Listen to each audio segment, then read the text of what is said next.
Hello everyone, it's Infinity Gamer here and I'm super excited to bring you the June releases. There's a lot to be going through. As per usual, Corvus Belli is not stopping this release train and I've got to say I'm a huge fan. I remember the days, this is a huge segue already, when we'd be lucky if like once every 6 months we get like a new release from Corvus Belli. Now, regularly, like clockwork, it's every month and I just cannot say how grateful I am to be seeing the frequency of releases and the quality of the releases that we're seeing. And let's jump into one of the first ones that I'm excited to talk about, and that's the drummers from Kestrel Colonial Force Pan-Oceania. This is an interesting set and interesting models within it. So let's run through the profiles that we've got here. A bit of background too, because there's always a little bit of lore that I've been missing out on, but I think some of you like. These are troopers from the mobile support section. They rely on remotes to function as artillery ambulatory weapons. Their auxiliary remotes were made into highly mobile, lightweight artillery platforms, and thanks to their smaller size and compact design, they were perfect for the narrow spaces of urban, mountain, and jungle fighting. It's said somewhere that this is a resin sculpt. I can confirm with product in hand that they are not resin. They are full metal, as you would expect from something that's S2 or smaller. Corvus Belli generally only looking towards doing resin sculpts for S3s and above. The drummer is the controller, that's got the marksman rifle. Then you've got a drum bot with a fallback and a drum bot with an HRMC. This box is 66 points that you're getting in here if you're playing them as seen, and 1.5 SWC, now depending on what you add to your list. The drummer itself is the handler, thank you notes for coming after I needed you, and the box features the 2 drum bots. The drummer has 360 visor. Now you can choose the drummer in and any one of 5 drum bots. I'm trying to think of what this is like.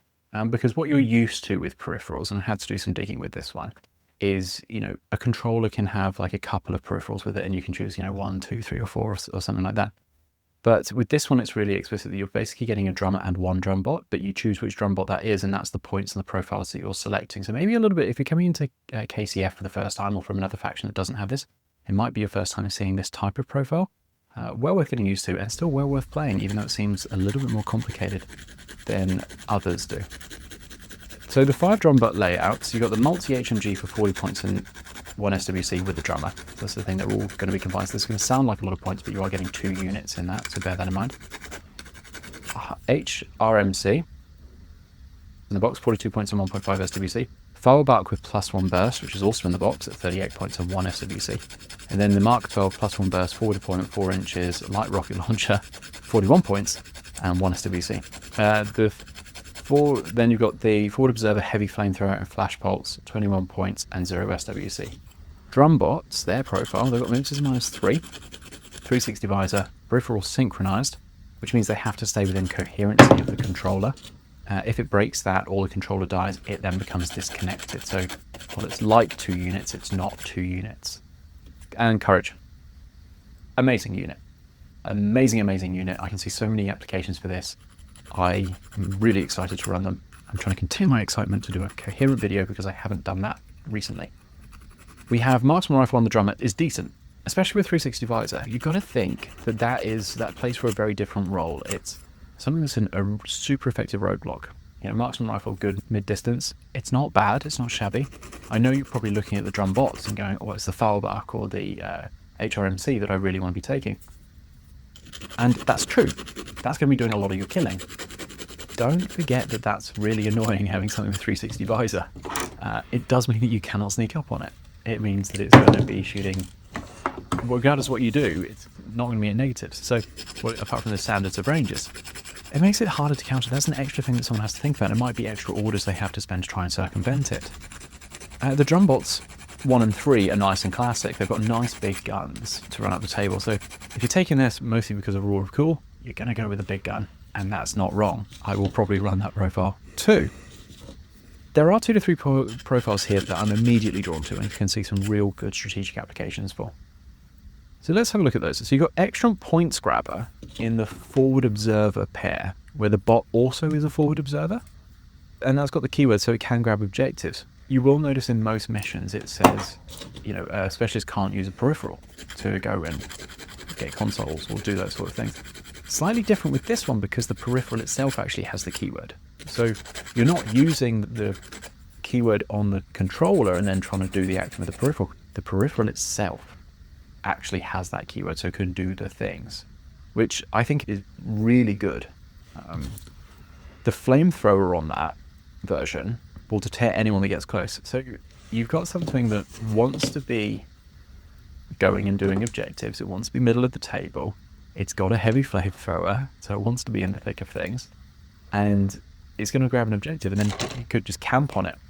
And they've got the 360 visors. So I think that's actually the profile that may have slipped under the radar when people were first looking at these, because the others have got big guns, and we all love big guns, especially Pano. But that's actually going to be a really nice specialist to do the job of earning your points, and then doing the second job that everyone needs to do, but some people forget about, and that's deterring your opponent from getting points too. There's also the forward deployment version, which is actually one of my favorites in this whole set. So that Mark 12 +1 burst makes it a nice burst 4. That's not to be shied at.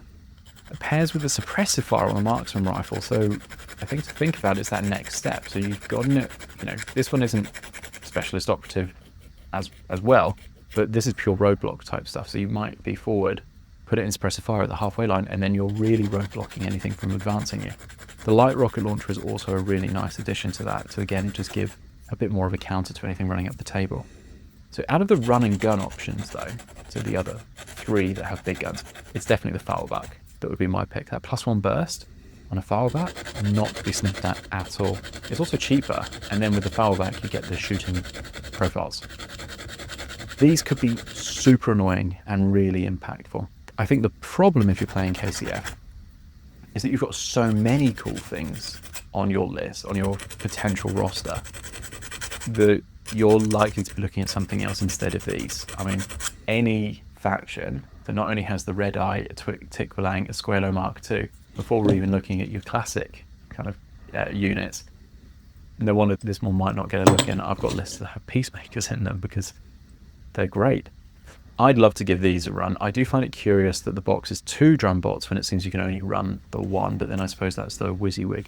And especially, maybe I am missing something, and that's obviously likely, so check in the comments for someone more knowledgeable than me who's probably correcting my mistakes. But because Corvus Belli and Infinity in general are so proxy friendly, why not just have 1 drum bot and just make it a blister pack of 2? But I'm not entirely sure about that. So mini rating, where are we going with this? Part of me hated the drum bots. Actually, when I first saw them, I thought they looked ridiculous. Big wobbly balls with just a massive gun slapped on the top. I initially thought the Corvus Belli design team had been a bit lazy. But then I looked at them up close, and actually having the models in hand and actually seeing them physically, these are not ones where the pictures really do them justice. I think you actually have to see them up close and realize that the proportions are actually a lot better than I expected. Yes, they're still on a small ball, but they've got wires and what you guess are stabilizers and things that make it kind of go, well, actually, this is plausible. It's not just a big gun on a ball. And then they've got things like the dish plate, which I guess it might be a radar of some sort.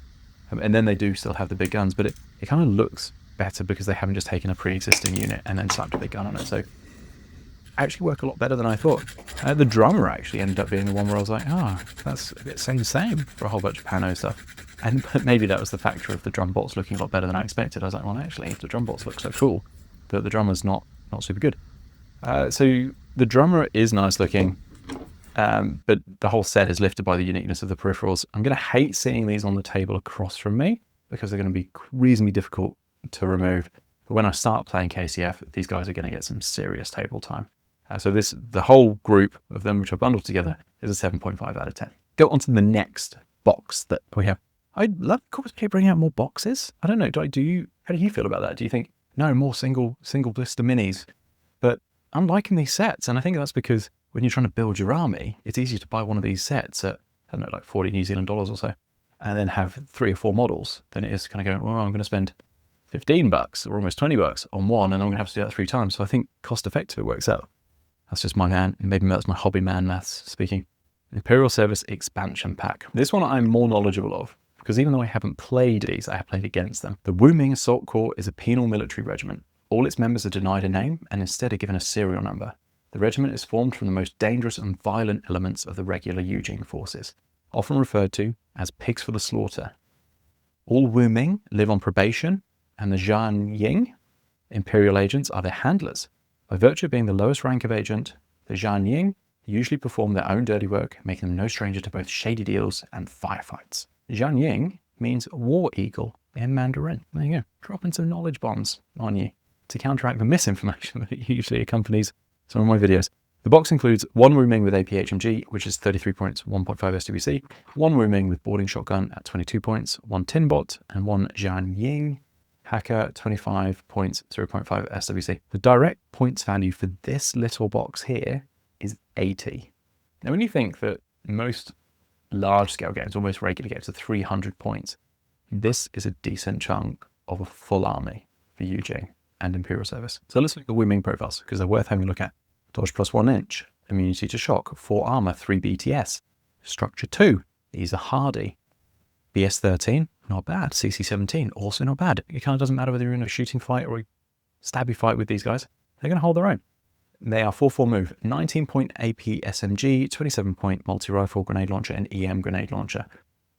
Faced them a few times. They are an ISS and Akari unit. And then the Zhan Ying, dodge plus 1 inch, immune to BTS. 6 sense, 1 arm, 6 BTS, vitality 1, immune to BTS, and you've got 6 BTS. Like, you'd shrug off BTS anyway. BS 12, CC 18, 4-4 move. 21 point forward observer, breaker combi, and there's also a 26 point HMG option. This box is basically the Wu Ming fire team. If you're familiar with ISS or you're thinking about running it, this is it in a nutshell. So you got the 2 Wu Ming with that Wu Ming keyword to unlock that sweet special dice that is so good in M5. Zhan Ying has the Wu Ming keyword, so you're basically running a 3, which is nice, really, really good. The Wu Ming has an AVA of 5, so you could go full core if you wanted to and not actually spend that much money. And they are hardy and they've got good guns, so you might want to do that and have it as a really attackive, offensive core unit. The level 4 would take the Wu Ming to BS 14 and a special dice. That's not to be sniffed at. The Zhan Ying hacker profile, which obviously the Timbot is affiliated with, I said that with confidence, 25 points, high BTS, obviously, immune to BTS saves. So you're going to be doing hacking attacks, and then you're basically saying, well, I'm actually immune to BTS, sorry. So while it doesn't have the Trinity, it's got 0 pain. So if for whatever reason it felt like its immunity to BTS and its amazing BTS was going to be a problem, it's still got 0 pain. So it's unlikely to die from a killer hacker. And it's got pitchers. The special dice obviously increase the odds of landing those pitchers, so you can really pin down heavy infantry and things like the Red Eye or any of the other vehicles that other factions would struggle to just pin down with, pitchers. This fire team alone is kind of, I'm thinking, being built as a bit of a vehicle counter. Because again, and the reason I'm saying that is because all the things you would look at this and go, well, that's not a hacker I'm going to take because it's got no killer hacker profile. Yes, it's only got 0 pain, but I want Trinity to be able to take out the hackers. It's like, well, what you've got here is a conventional hacker, which is actually useful against heavy infantry, tags, vehicles. But it's not so susceptible to being taken down by a killer hacker. So that counter that someone else would bring to take this out won't work as strongly. The Zhan Ying is a great counter to all of those things. It comes hot on the heels of the ISS release, so you'll want to be picking this up if you've got the ISS box set. My combo would be the Zhan Ying hacker at 25 points, a 19 point AP SMG Wu Ming, and then I'd be taking the 27 point multi-rifle grenade launcher and EM grenade launcher as a bit of a backup for that EM. So let's say you immobilize attack using a hacker. Well, now you can use EM to fully cripple it and take it out. And then you've got the AP SMG to actually take some wounds off it or structure off it if you wanted to. Sorry, vitality. So that's 71 points for a really sorrowed Harry or Harris. You've got the specialist for taking objectives. You want to push up. You can throw these Wu Mings at things. I think this is it's a really good package. Tell me if I'm wrong, but if I was playing ISS, and I might be in the future, I'm going to be running this very aggressively, and I'm going to love this. I'm going to be annoying everyone because, yes, it's 71 points for all 3 of those units, but there's not a lot that you wouldn't be able to take out with that, and you could probably do more than earn its points back. Mini rating. Zhan Ying is a massive upgrade on the OG version, but it's also just an average Yu Jing unit for me. It leans into that classic styling choices that make Yu Jing so distinct, but it doesn't push the boat out. So for me, it gets a 6. The Wu Ming, while not lovable, at least they're unique.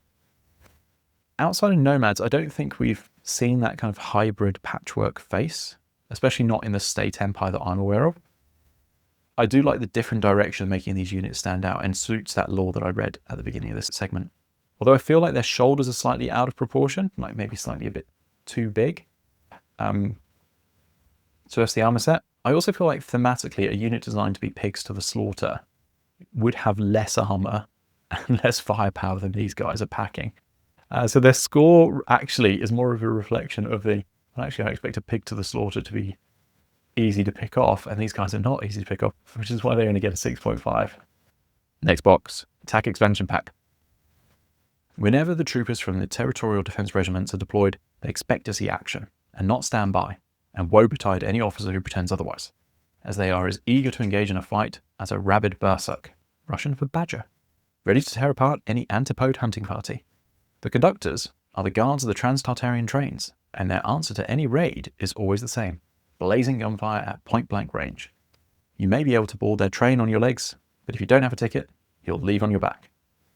As looking at what we've got here, we've got 29-ish points of models, but it can range from 24 to 51. Huge swing. You've got 2 conductors, you've got chain rifle and light shotgun. That's 7 points. That's an FTO option for the Line Kazakhs fire team. Then there's a rifle and Flammenspeer. It does look like Corvus Belli's release notes may have been slightly off for that, and may have said that they were Panzerfaust, because both Bell of Lost Souls and Warsenal both list those as Panzerfausts, whereas actually they're Flammenspeers. Army Builder and Human Sphere have it correct, so if you're using those two, then don't worry about the disconnect. That's a 12-point unit. Camo single use is a really nice profile on this one. And Infiltration. They've got 0 special abilities. They are not special at all. They don't even have any not so special abilities like Courage or anything. 4 move, CC-15. They've got a Stormtrooper-worthy BS-10.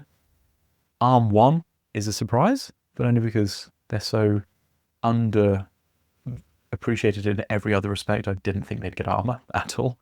I saw the BS2 +2 profile on the Shock Marksman. I went, whoa, that's excessive. And then saw that basically just brought it in line with every other line trooper. So, and then you got the Barsuck, the Badger, a sloth-like 4-2 move, immunity to shock, heavy flamethrower and light shotgun. There's a 10, 11, 12 point profiles where that weapon loadout would suit. You've got 2 FTO versions. This heavy flamethrower at 10 points, then a 19.8 AP marksman at PS6 of BS attack shock. Then you've got 4 non-FTO versions. Both do have FTO options, but I don't actually think they're the best use for this profile. I don't play TAC or Ariadne, and I say that loosely because I do have a healthy Ariadne collection. I haven't played them and haven't played against them to know them as well as like ISS, who I played against fairly recently. My playstyle would gravitate to the non-FTO versions. I think that single-use camo infiltration would be a really nice way to use the conductor, because that's 12 points. It gets something really up in the enemy's face. The 11-point camo decoy heavy flamethrower is tempting, but without any forward deployment. This is on the Badger, the Barsuck. It's actually a little bit more limited. Whereas with the conductors, it's good to kind of go halfway at that single-use camo state. It also would potentially be worth trying to deploy in the enemy's half the table, because it's not the end of the world if they have to deploy back. They're just a regular order then, but it could be very meaningful if they're outside the enemy's deployment zone. I'd love for them, though, to have things like a chain rifle, or a heavy flamethrower, so that being halfway, that's a really decent roadblock. But they don't.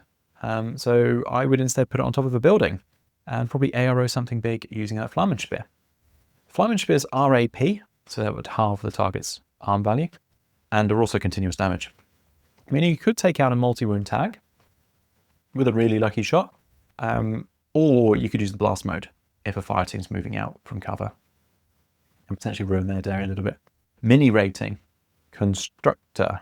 2 models in this pack to consider. The wrench is an interesting choice on that slightly squat profile that's on the cover. The lore outline says that they're a guard on the Trans-Tartarian trains. But it also says that they, kill anyone with a rain of gunfire. I just kind of think that if you're guarding against antipode hunting parties, that you'd be packing more than a wrench. And surely the trains have engineers as well as guards, so that the guards can just focus on guarding. So, I don't know. I'm just looking at that going, really?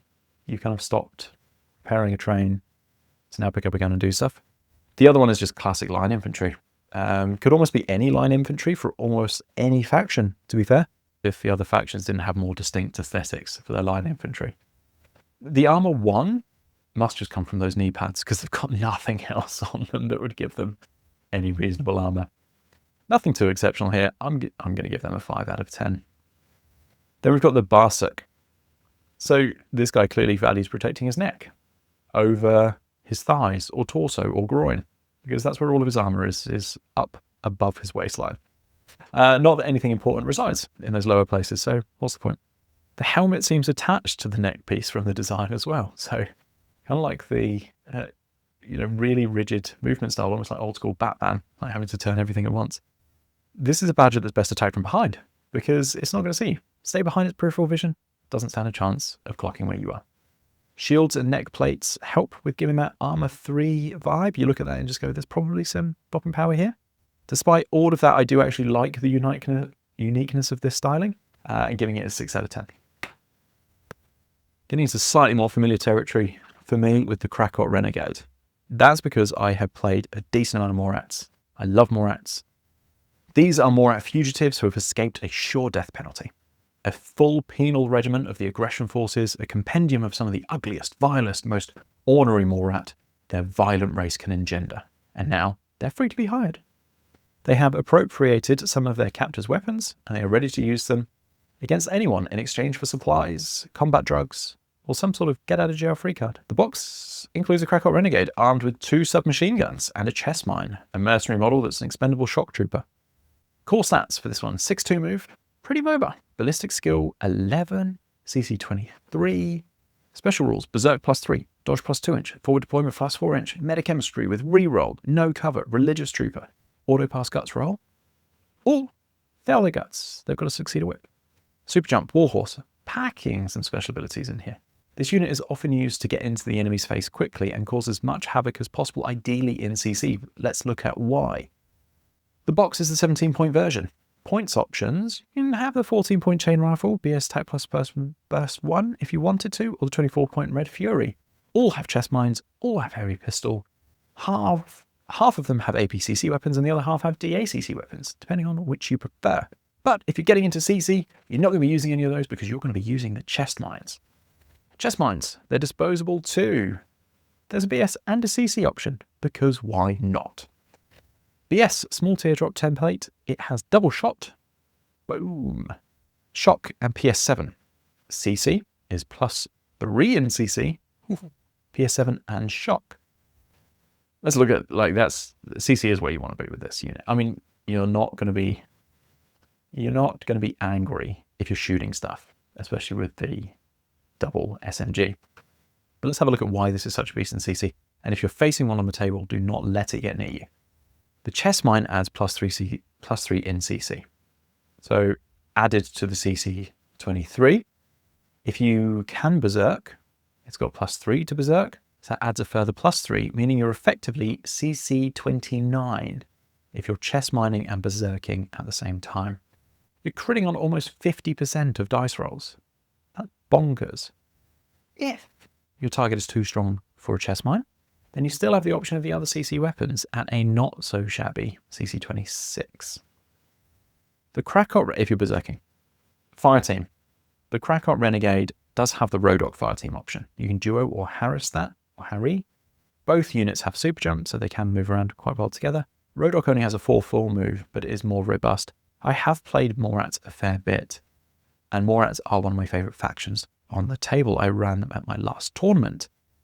But these guys are also available in Akari Company, so if you're playing that, you might want to be interested in these units. I've never taken this fire team, not once, never even looked at it. But these releases are a good chance for me to review units and combos, and one thing I found interesting is the Rodok's strategic deployment. This rule states, let's get my rule reading out. Rule states that if the owner of the special skill must be deployed first and must be the fire team leader, then every other member of the fire team, as well as the team leader, the Rodok, get forward deployment +4 inches. And I've got a question for you. actually, especially you more knowledgeable people in the comments section. The box under strategic deployment specifically states that if a scenario or special rule grants forward deployment +4 to a member of the fire team, then the entire fire team would effectively then get forward deployment +8 inches. So while that itself lends to the concept of stackable forward deployment, the fact it doesn't explicitly mention unit abilities makes me seem that it's an intentional omission. The reason why I'm saying that is because the Krakot Renegade also gets a built-in +4 inches forward deployment. So my question, to phrase it better than the rambling 30 seconds, is would the strategic deployment stack with the Krakot Renegade's existing forward deployment? So would the entire fire team get +8 inches? Would the Krakots then get +8, but the Rodok +4? Or does the whole team just get +4? Please answer me in the comments below. And bonus points if you can help me understand why, or if I've just missed another section of the rules that wasn't related to this at all. Mini rating. There's a lot to unpack with this mini, despite it only being one mini. The menacing growl and bared teeth was so nice for that thematic, I am going to kill you kind of feel. The details on the arm and fingers are brilliant. Well-balanced armor and fabric. I've really gotten a bit of an obsession with armor and fabric ratios that I didn't know I had until I started doing mini ratings. It gives it a bit of a reconnaissance vibe, which suits that forward deployment. So it actually, again, helps communicate the capabilities of that unit profile very well. What about the Wu Ming Trooper featuring at the base? This, to me, speaks launch edition. Like, think about that Shona Carano model. Think about that Inquisitor, Padre Inquisitor Mendoza with the, that sword over his head, not necessarily the model of the ground, but, that kind of, Corvus Belli puts a heap of effort into those launch editions or those special editions. And then we've got a very similar level of detail and thought onto just a normal release Krakot Renegade. I am absolutely here for this, where a single mini could be the centerpiece in a diorama, easily. And it's not even a tag, it's not even a hero, it's just a normal unit. I love that. I love it when Corvus Belli does that. It really warms my heart when they put the time and energy into something like this, because I'm only running 15 models maximum on a table. And so to give me an excuse to pour time and energy onto this, to not just slap, chop, paint to try and get them onto the table, but to actually take my detail and feel like I'm painting the finest mini that's ever been created, but I also get to play with it. It's something that gives me huge joy about playing Infinity over some other tabletop war games. So this is going to get a 9.5 out of 10 because of just that level of brilliance they've brought to this model. You're getting two midis for the price of one, and it's beautiful. Thank you so much, Corvus Belli. Let's have a bit of a look at the July preview before we go into a small Warcrow watch, because they arrived yesterday. So I'm very excited about this. What we've got, and I might not have all of them in PDF, so excuse my shuffling around. No, I don't have all of them. Let's get those out of the way. So part of the release is Jonabark 2.0. We've then got a Shinobu Kitsune, which I don't have here either. I do have Scarface on Cordelia, which is a nice looking setup right there. So very excited about that one.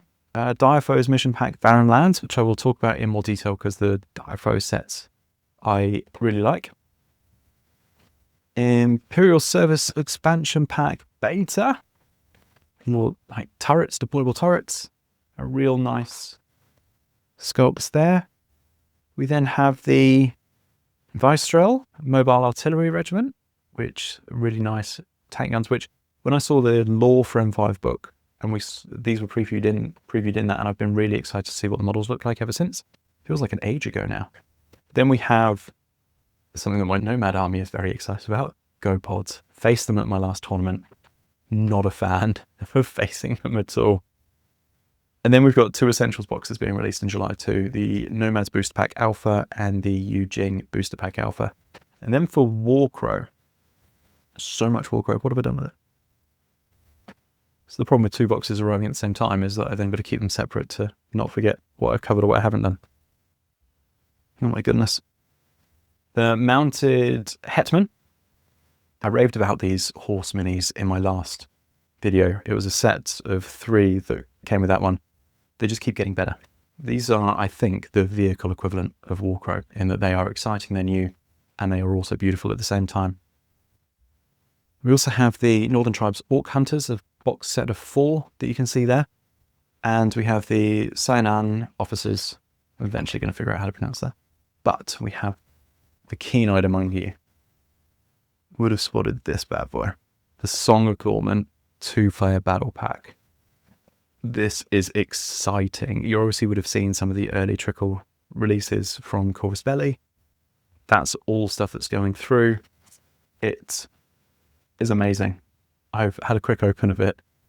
The stuff you get inside is brilliant. I am very excited to be showing you this. I'm going to be reading the Learn to Play booklet over the next couple of weeks. Just try and wrap my head around it, have a better sense as to what the gameplay is, and then I'm probably going to be grateful for all of these releases in no time at all. Thank you so much for watching my June release video. I always appreciate you tuning in. It means the world to me. Thanks so much, and I will be back soon with another video.